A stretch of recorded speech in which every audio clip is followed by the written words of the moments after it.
Oi, gente, tudo bem? Paz do Senhor a todos. Nós estamos aqui na segunda aula a respeito da fé cristã e hoje a aula vai ser sobre teontologia, a doutrina de Deus. E a pergunta que nós vamos fazer aqui, não só para nós mesmos, mas para vocês: quem é Deus? Será que nós conhecemos mesmo o Deus que nós servimos? E se vier alguém a nós, sabendo que nós somos cristãos, será que nós conseguiremos responder essa pergunta da forma adequada?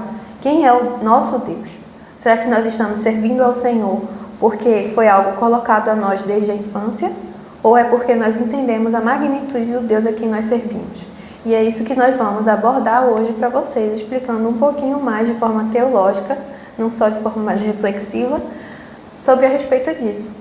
Então, nós sabemos que, independente da religião, há um Deus a quem as pessoas servem. Pode não ser o nosso Deus, mas as pessoas acreditam sim em um Deus.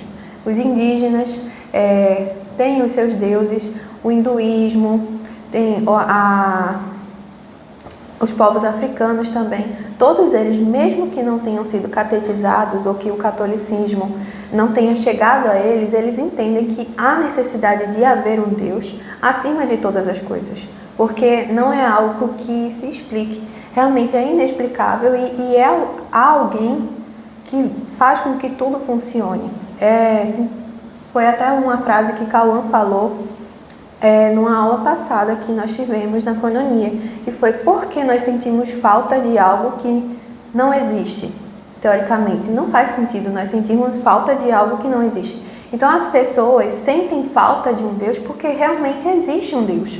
Nós não sentimos falta de algo que não existe, ou saudade do que nunca tivemos. Então é aí que nós entendemos que realmente é um Deus, mas só entender que há um não é o suficiente. Nós precisamos entender quem Ele é. Primeiro, para servir da forma adequada, prestar o louvor da forma adequada e, acima de tudo, entender o que nós estamos fazendo para que no grande dia nós não sejamos apartados dele por estar servindo da forma errada, com um coração distante, pensando estar próximo. Então, hoje eu vou explicar um pouco sobre o antropomorfismo, que é uma das coisas que nós, seres humanos, colocamos para Deus. Então, nós colocamos Deus em exemplos humanos para conseguir compreender. Então, Deus já fez isso na sua palavra, com parábolas, né?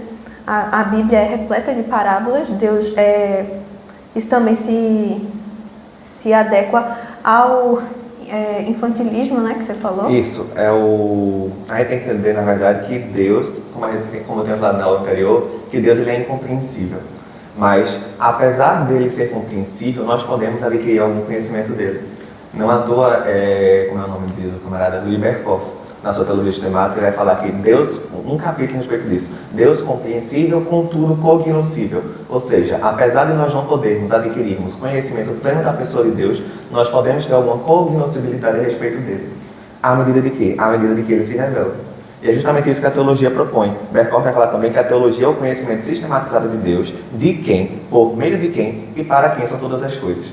E eu achei muito interessante que tu falasse logo no começo, que a gente precisa conhecer o Deus a quem nós servimos para que possamos servir de forma correta. Porque, como tu também falou, existe um panteão de deuses aí humanamente inventados, mas o nosso Deus ele tem um diferencial.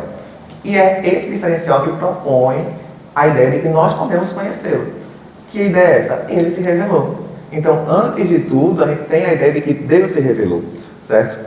E justamente através dessa revelação dele que nós podemos ter alguma cognoscibilidade, algum conhecimento. Ainda que nós nunca possamos alcançar o conhecimento pleno a respeito de Deus, nós podemos ter algum conhecimento a respeito dele à medida de que ele se revelou a nós. Então, essa revelação de Deus o torna, em primeiro lugar, muito diferente de todos os outros deuses inventados por humanos, porque a gente vê que os outros deuses inventados por humanos são deuses criados por mãos humanas. Deus chama de ídolos aqueles a quem tem olhos, mas não veem, tem mão, mas não faz nada, tem ouvido, mas não ouve. O nosso Deus não, o nosso Deus é um Deus vivo. No entanto, e aí que entra aquela importância do que tu falou, se a gente não busca conhecer esse Deus a quem nós servimos, nós não serviremos Ele da forma como Ele quer ser servido. E aí, à medida que a gente faz isso, a gente cria para nós mesmos um ídolo. Não um Deus como deve ser, mas uma criação humana é um ídolo.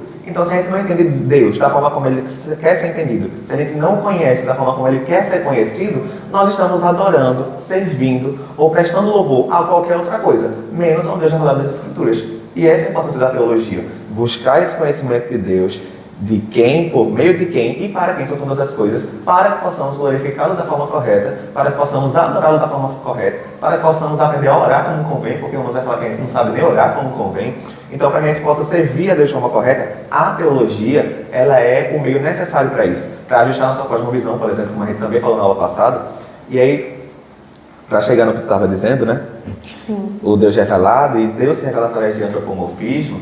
E justamente esse antropomorfismo que tu falou, é Deus assumindo de alguma forma, alguma característica humana, alguma característica de forma humana, para se revelar. Porque como é que um ser infinito, eterno, conseguiria se revelar a humanos como nós, finitos, pecadores, falhos? Então, assim, ele precisa passar por essa acomodação. É justamente onde tu parou, que é o princípio da acomodação. É Deus se acomodando ou sendo condescendente ao homem para falar com o homem. Então, um exemplo disso seria o exemplo das 100 ovelhas e o pastor. Seria o exemplo também... O rei, né? O trono. Deus sentado no trono. Leão, que nós enxergamos o leão como uma figura de autoridade, uma figura assim, né? Eminente. Então, basicamente é isso. Não necessariamente Deus se coloca na forma humana, mas ele se adapta a exemplos que nós entendemos do que ele quer passar para nos comunicarmos com ele. E esse antropomorfismo anda lado a lado também com a questão, como eu tinha falado para você, sobre que não é o termo muito adequado, né, infantilismo, mas como é o outro termo? É acomodação. Acomodação, que é basicamente Deus, ele se adequa ao nosso jeito de falar e à nossa mente, como a nossa mente funciona. Então, nós temos o péssimo hábito de acharmos que somos tão inteligentes quanto Deus, porque nós fazemos foguetes espaciais, satélites, entre outras coisas, mas não é assim.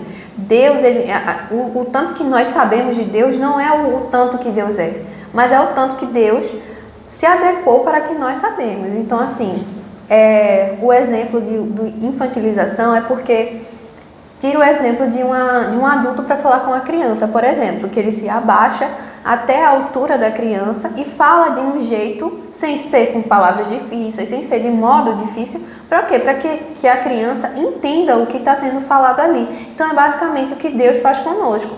Deus, ele se adequa ao nosso jeito, à nossa pequenez, para que haja uma comunicação. E aí que surge justamente essa diferença entre o nosso Deus e as potestades, né? E os demônios que as pessoas servem, achando elas que são deuses.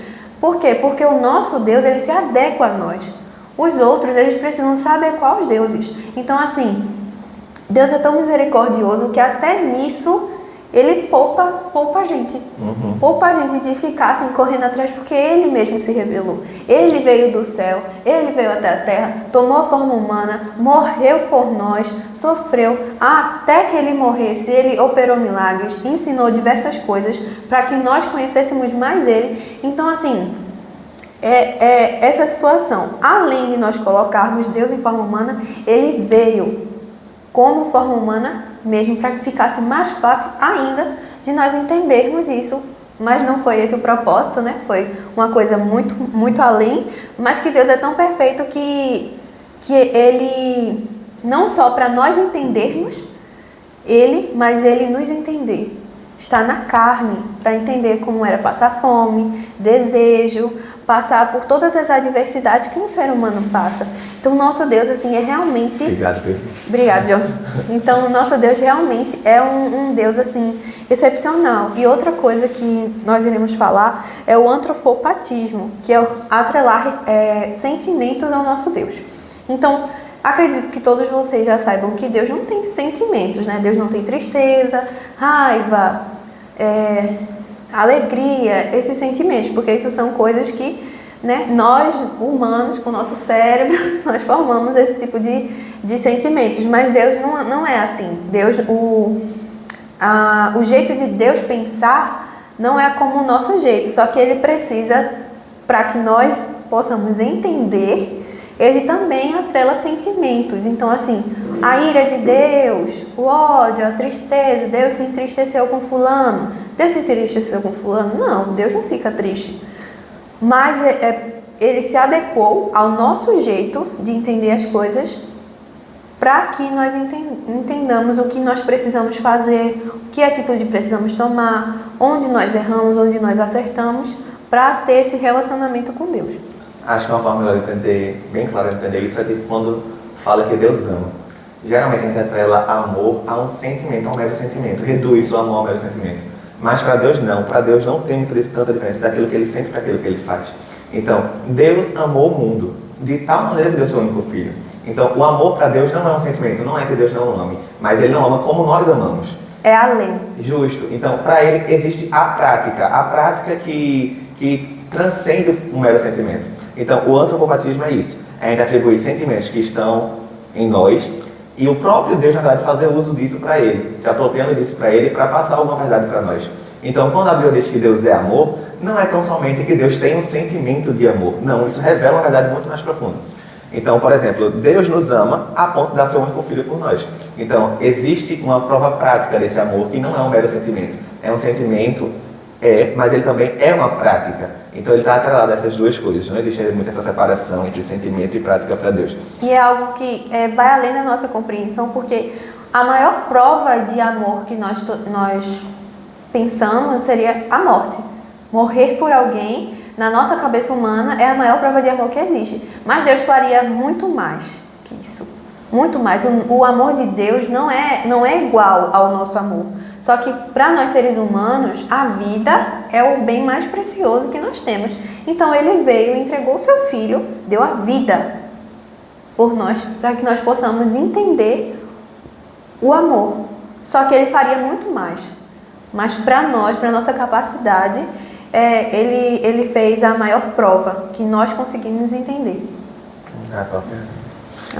E aí, sobre ainda o princípio de acomodação, Franklin Ferreira, quando ele cita e complementa a Alistair McGrath em sua teologia sistemática, ele vai falar o seguinte, que eu acho muito interessante. E tu já foi falado, mas colocando as palavras do teólogo agora, mas ainda nós somos teólogos também.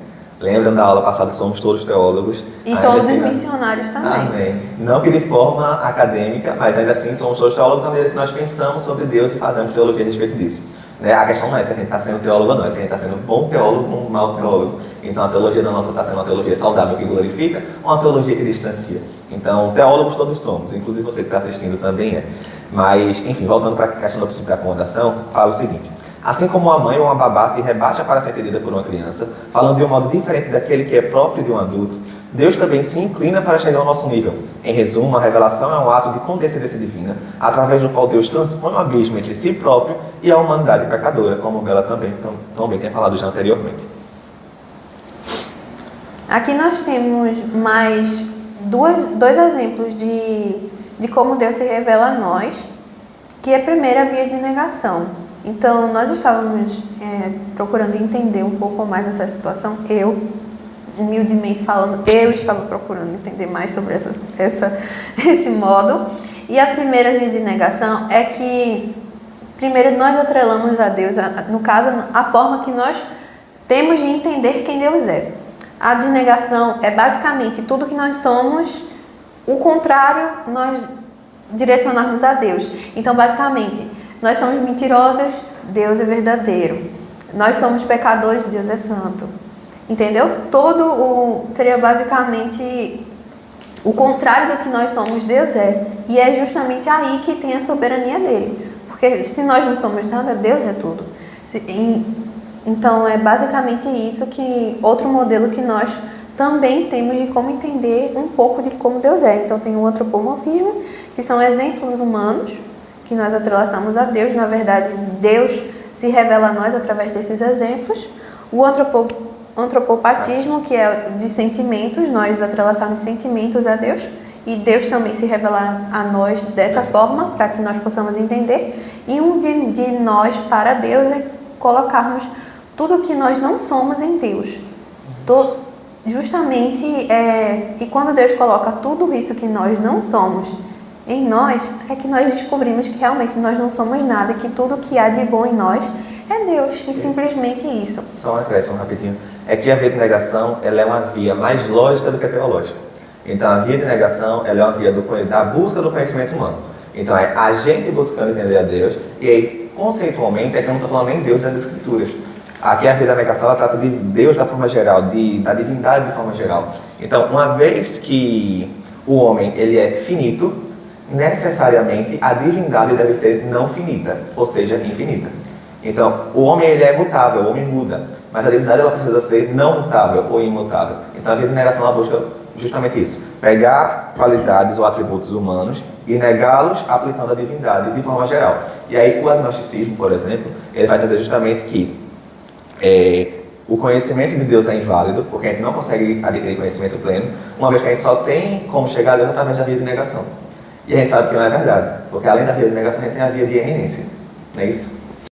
Que é o que nós vamos falar agora. O segundo é a via de eminência, que é basicamente quando nós temos algo, nós precisamos saber que Deus tem muito mais além do que nós temos. Então, um exemplo que Cauã falou para mim, que eu acho que é um dos melhores exemplos assim para ficar bem mastigado para se entender, é que se Cauã sabe sobre odontologia, Deus sabe como se cria um dente.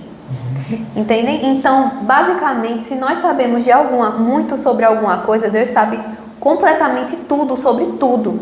Então, a via de eminência é nós entendermos que nós não somos nada. Que se nós sabemos um pouco sobre algo ou muito sobre algo, Deus sabe muito mais que nós.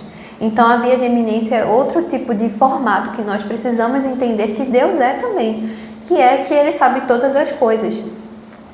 E mesmo sabendo de todas as coisas, muito mais além do que a nossa mente um dia poderá conseguir compreender, o mesmo Deus que passou de relance por Moisés, e Moisés não conseguiu aguentar a atmosfera de ver o Deus de costas, é esse Deus a qual nós servimos e que muitas vezes nós não damos a devida importância.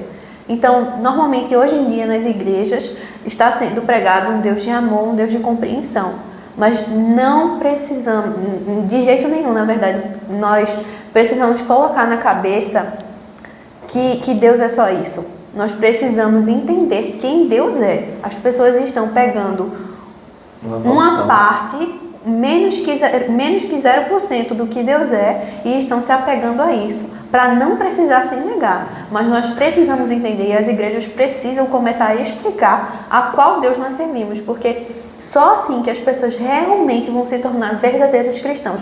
E não estou falando só sobre os novos convertidos. Muita gente que tem mais de 30 anos dentro de casa que eu digo a igreja, não sabe quem é Deus, não sabe como se comunicar com Deus, não sabe a magnitude que Deus é, se acha mais inteligente do que Deus. E isso é muito importante que nós estejamos atentos a isso, nós da Geração Ativa, porque se nós tivermos essa noção, quantas pessoas nós não vamos conseguir impactar positivamente com essa informação, porque é um mal que está tendo hoje em dia. Satanás, ele não quer mais colocar as pessoas que estão dentro da igreja para fora da igreja. Ele quer enganar dentro da igreja. É a nova onda que ele está fazendo. Antigamente, colocar fulano se desviou, isso está ultrapassado. Satanás quer crentes burros dentro da igreja, porque não há nada mais fazem os outros desviar, crentes dentro da igreja do que fora, porque é uma coisa sufocante. Pecados de estimação sendo colecionados e fazendo vista grossa a respeito disso, e principalmente não conhecer o Deus que serve. Primeiro porque acha que levar pedidos em oração são pedidos estrondosos de vida ou morte, e acha que o desejo do nosso coração não vai ser atendido, mas também de não ter a fé, porque se nós tivermos noção do Deus que nós servimos, absolutamente nada, nós não vamos ter medo de absolutamente nada. Expulsar demônios para nós vai ser coisa assim, cotidiana, porque se nós conhecermos o Deus que nós servimos, quem é Satanás? Quem são os demônios e as potestades? Não são nada, então não é essencial nós sabermos quem é o outro, quem é o diabo, quem é fulano, quem é ciclano. Nós precisamos saber quem é Deus, porque sabendo quem é Deus, aí, meu filho, o resto é resto. Então, a via de eminência, a segunda via que, na verdade, terceira, quarta. A segunda.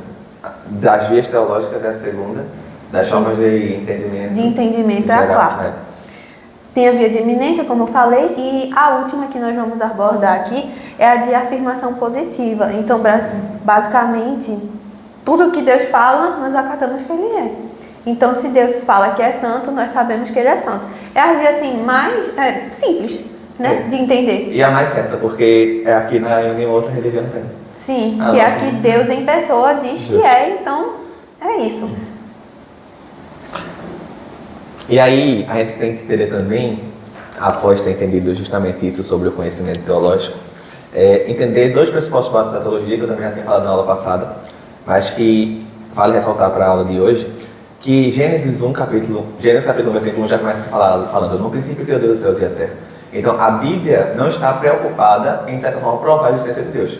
A preocupação dela não é essa. O autor ele não está preocupado com isso. Então, os dois pressupostos básicos da teologia é, primeiro, que Deus existe, porque ela não está preocupada em provar isso, então a gente já pressupõe isso.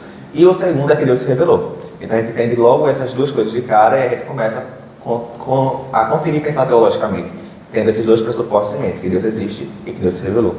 E a gente entende que existe uma unidade na divindade, né? Então, agora falando a respeito da pessoa de Deus propriamente dita, existe essa unidade na divindade, existe esse ser na essência de Deus, né? E isso é muito claro em todo o Antigo Testamento, mas o texto mais como é que eu posso dizer, mais palpável que a gente tem de ver isso, e o mais famosinho, digamos assim, é o Shema, né? Que Diego gosta, vai estar lá em Deuteronômio 6, 4-5, que fala: ouve Israel, o Senhor nosso Deus é o único Senhor. Amarás, pois, o Senhor teu Deus de todo o coração, de toda a tua alma e de toda a tua força. Então, esse Shema, ele é um dos textos que mais guardados pelo judaísmo, até hoje, inclusive. E eles têm muito apreço a isso, porque as várias decaídas que Israel tem é justamente porque eles começam a se abrir para receber outras divindades no meio deles. Então a gente vê que no mundo do Antigo Oriente Próximo, eles tinham um panteísmo vasto em todas as comunidades ao redor de Israel, né? Na realidade, eles tinham pouquíssimas, quizá nenhum monoteísmo. E aí Israel se apegava muito a isso, a essa questão de chamar. Então, o Senhor, nosso Deus, é o único Deus.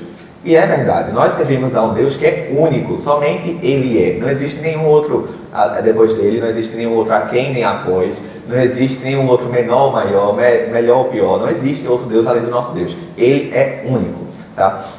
Não existe essa questão da unidade na divindade.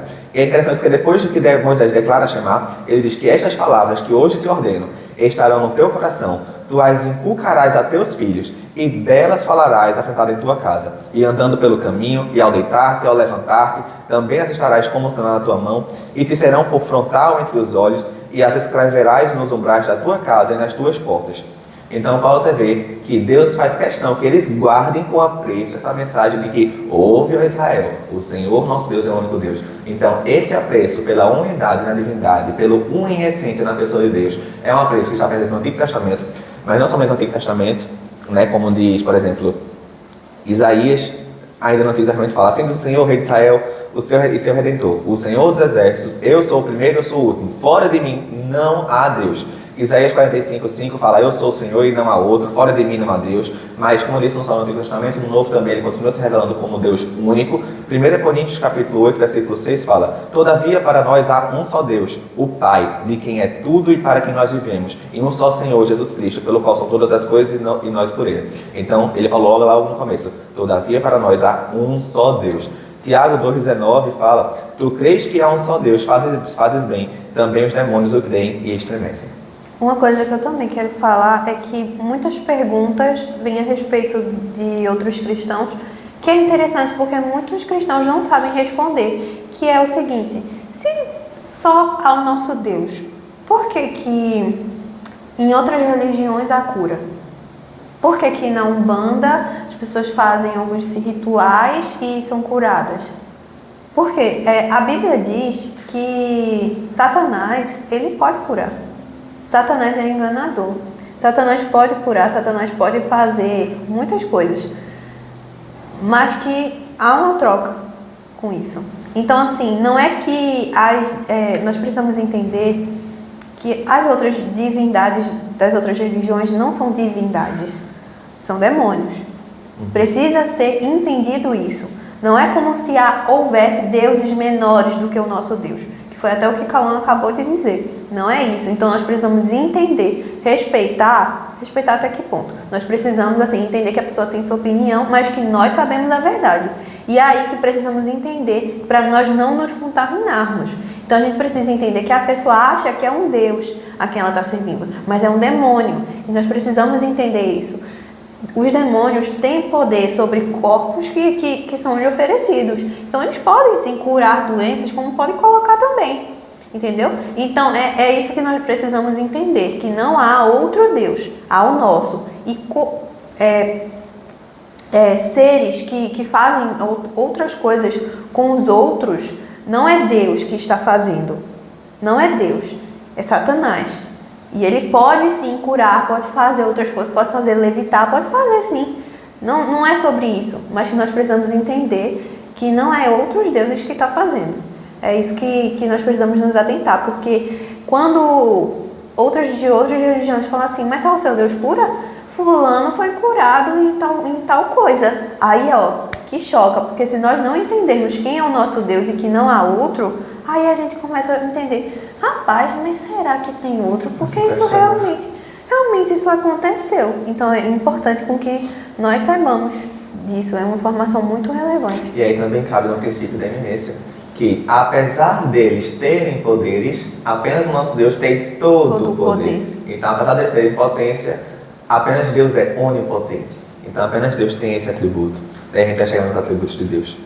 E ainda no Antigo Testamento, apesar de haver esse anúncio da unidade de Deus ser um em essência, há também indícios de uma pluralidade.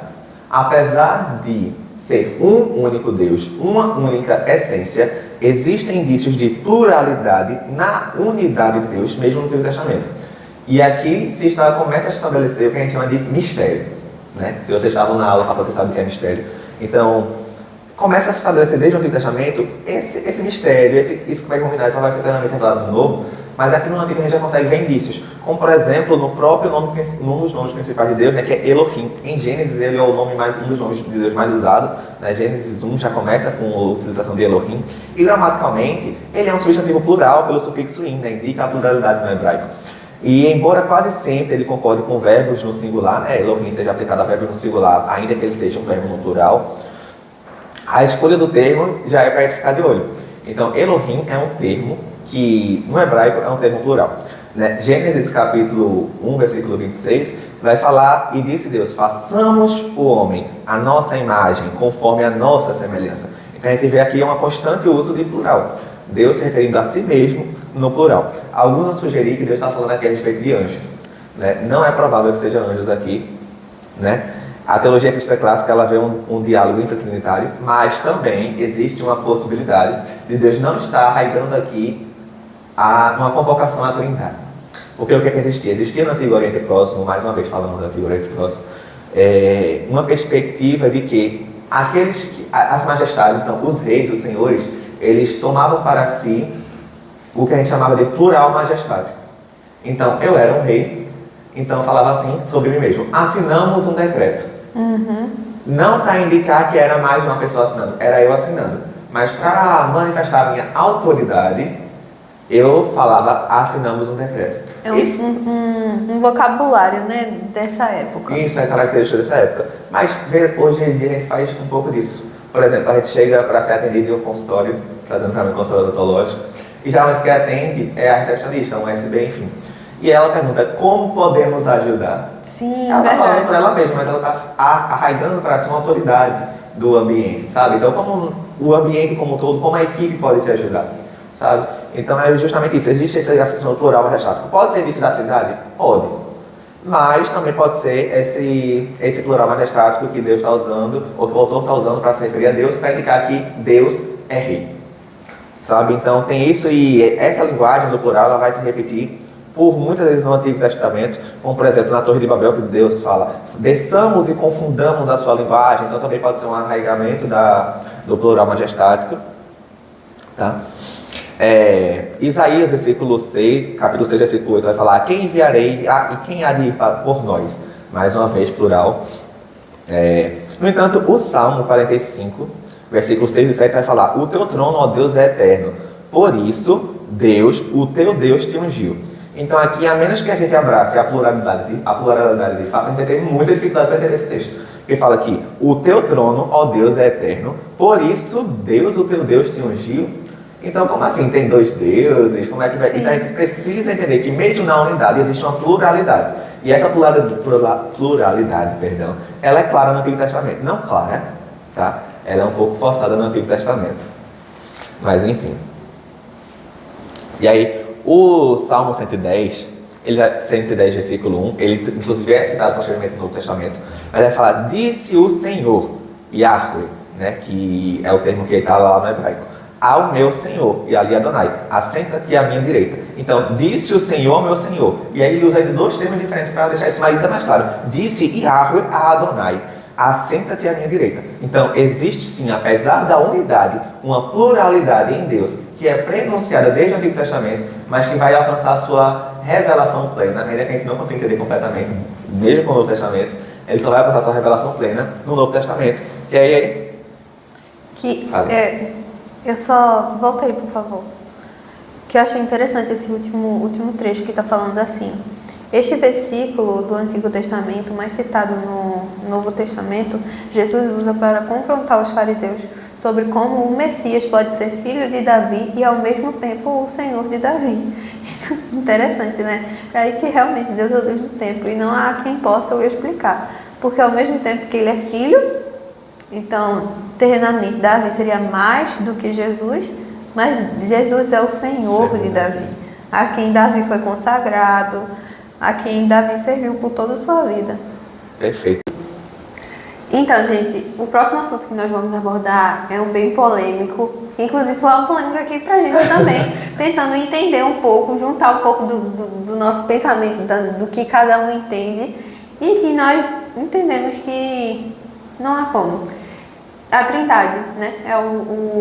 Desde que o mundo é mundo, esse assunto nunca chega num consenso. Sempre todo mundo tem uma opinião. Pega um exemplo de fruta, de ovo, tangerina, de água, de tudo, e ninguém nunca consegue entender plenamente o que é. Esse é um dos exemplos de alguns assuntos que Deus não se amoldou, né, a um formato em que nós possamos entender. Porque Deus é tão absoluto que realmente não há como ninguém compreender. E aqui no Antigo Testamento enfatiza o monoteísmo, mas confessamos nossa fé num Deus trino. Então, no Antigo Testamento, Deus era um só, o todo. Então, era o Deus que colocou que o povo no deserto clamava, era esse Deus. Não havia nascido Jesus ainda e o Espírito Santo não tinha descido ainda. Então, no Antigo Testamento, era só um Deus. Por isso que é muito importante nós não levarmos alguns textos primeiro ao pé da letra e sem considerar a época em que estava acontecendo aquilo. É importante que nós possamos observar algumas coisas também. E o Deus Trino, né? A Trindade não é uma palavra que você encontra no índice da Bíblia, mas é a única conclusão lógica possível quando se aceita 3 premissas bíblicas simultâneas.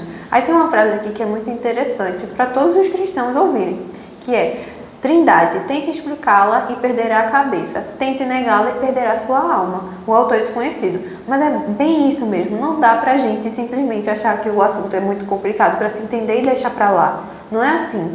É o Deus que nós servimos. Aqui nós estamos estudando quem é Deus. Quem é o Deus que nós servimos. Então a gente precisa buscar compreender. Só que como nós não conseguimos compreender realmente o que é a Trindade, nós vamos falar quem é cada um. Quem é o Deus Pai, quem é o Deus Filho e quem é o Deus Espírito Santo. Para que nós possamos confiar nesses 3, não necessariamente entendendo por quem eles são juntos, separados, não sei o que. A gente sabe que eles não são separados, mas assim, sem precisar, mas apenas confiando nos 3. Entendeu? Porque a gente precisa entender quem é cada um.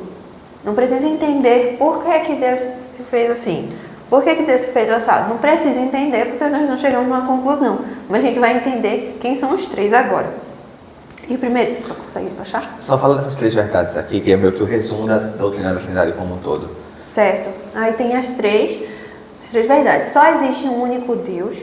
O Pai é Deus, o Filho é Deus e o Espírito Santo é Deus. E o Pai, o Filho e o Espírito Santo são pessoas distintas. Então, por mais que são pessoas distintas, eles são todos Deus. É até difícil de falar, até mas é difícil exatamente isso. Mas eu acho essa a parte mais fácil de se entender, porque assim, são pessoas distintas, mas todos eles são um único Deus. Entende? O Pai é Deus. O ponto é raramente contestado. O Pai é a fonte de onde tudo procede. João 6,27. Porque o Pai, Deus, o selou. Efésios 4,6. Um só Deus e Pai de todos. Eu achei engraçado aqui. Porque o Pai, Deus, o selou. Ele concretizando, né? Que Deus, o Pai, o selou. Para dizer realmente que... Para explicar, né? O Deus que é o Pai. Justo. Aí, além do Deus Pai, nós temos o Filho, que também é Deus, né? E aí temos múltiplos exemplos na Bíblia disso. João capítulo 1, versículo 1, no princípio era o Verbo, e o Verbo era Deus, e o Verbo estava com Deus, e o Verbo era Deus. Então, esse Verbo era Jesus, porque esse Verbo se fez carne, habitou entre nós de graça e de verdade, e ele é apontado desde João, desde o prólogo de João, do Evangelho segundo João, que ele é coeterno com o Pai. Então, desde a eternidade, Deus é Trindade. Desde a eternidade, o Filho é um com o Pai. Desde a eternidade, Espírito, Filho e Pai são um único Deus em três pessoas distintas, sabe? Então, é o que vai ser chamado de consubstancialismo. O Filho é consubstancial ao Pai, o Espírito é consubstancial ao Filho, todos têm uma única substância, Deus, divindade, apresentando-se em três pessoas distintas, Pai, Filho e Espírito Santo. Então, o Filho, ele é coeterno. João 20, versículo 28, ainda Tomé declara a Jesus, Senhor meu e Deus meu. Então, o próprio Tomé, um apóstolo, ele está exaltando de Jesus a figura de Deus e Tomé não é repreendido por isso, pelo contrário. Então, Jesus está acertando para si o título de Deus. Muitas vezes no Novo Testamento, Jesus arraiga para si o título de Eu Sou. Antes, cada vez diz Eu Sou. Então, eu sou a luz do mundo, eu sou a porta da salvação, eu sou o bom pastor, eu sou a videira verdadeira.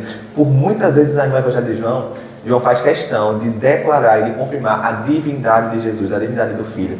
Deus, Filho, Jesus é Deus, plenamente Deus, tal qual o Pai é Deus.